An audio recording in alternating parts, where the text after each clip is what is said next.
take a look at migration patterns in the Pacific Northwest historically, but also at the moment. And so key to understanding this area is it's had a lot of in-migration. So whereas we look at the foundry, the breadbasket, those are areas in which people have been living there for a long time, and if anything, people are leaving there. Not much in-migration happening. But in the case of Washington, Oregon, California, these are places that are loaded with immigrants, and that's a characteristic of the 20th century, but still to this day. So let's go back and try to understand some patterns here. So we look at, this is a proportional symbol map, and so we got the different legends over here, the different colors associated with different groups. And as we go through time, we can see, of course, a lot of Western Europeans, and this is going to be a lot of the British, throw in some Scandinavians, and so essentially we have the same groups that were out in the east migrating across the west, and I've already explained a lot of those with the homesteaders.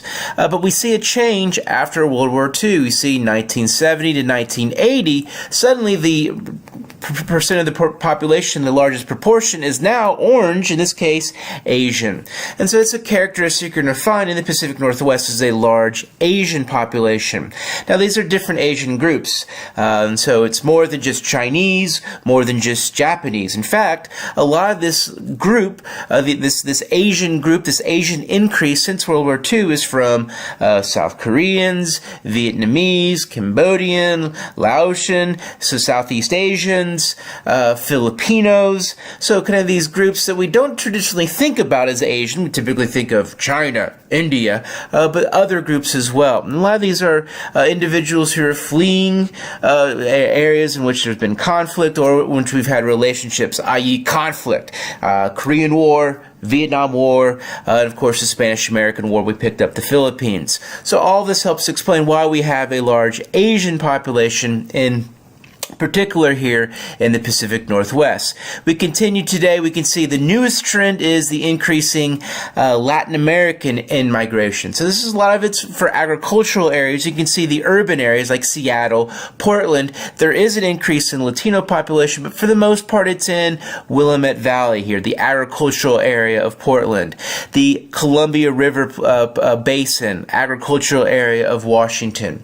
Further, we can see a little bit of a Canadian migration. That makes sense because this is essentially the suburbs of Vancouver as it spills over into the United States. So let's go a little bit more in depth. And so let's look at China. And so China historically has been around in the Pacific Northwest. We have different policies that prevented migration from Chinese over time.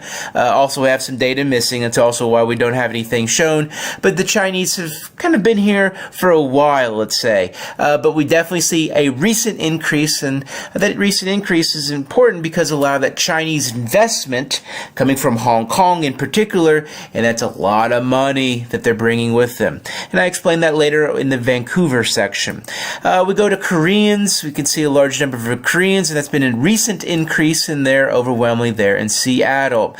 Same with Japanese, but Japanese, if we look at where we find Japanese, a little bit more in down here in southern California and southern Ecotopia down in northern California. But we do see a population there in Seattle and a little bit in Portland. Same with Vietnamese. Seattle and Portland really show up in the large, once again, population that was leaving from South Vietnam from the conflict there. So brush up on your Vietnam War.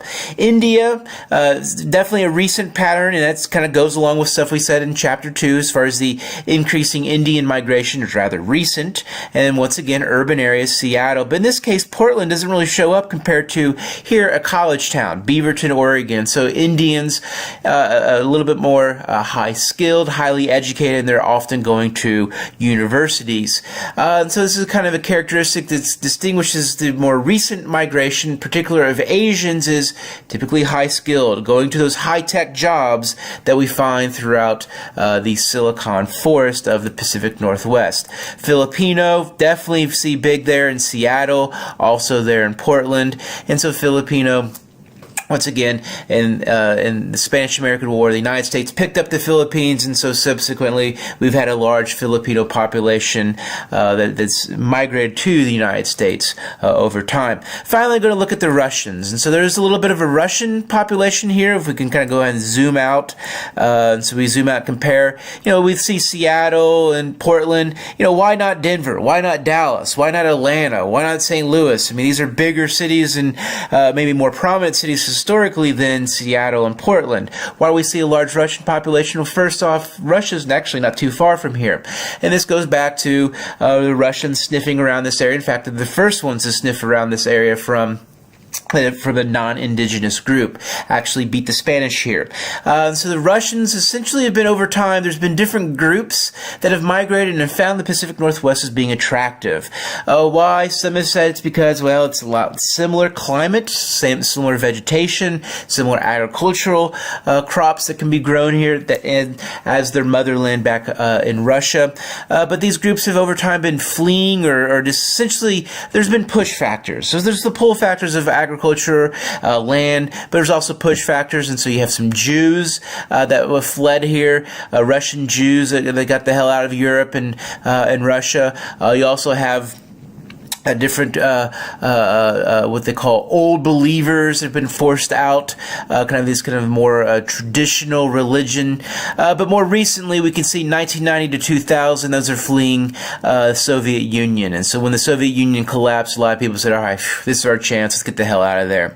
So this is a snapshot as far as the international migration. Let's look at some domestic migration patterns. And as you can see, Washington, Oregon in particular are two what's called Pacific Northwest states. We can see as far as percent of the people that are born in the state of Washington or Oregon, very similar, and we can see it's a lower percentage compared to the Foundry in New England, where a large number of the people who are living in those states are born in those states. And so 69% of the Hoosiers are born in Indiana.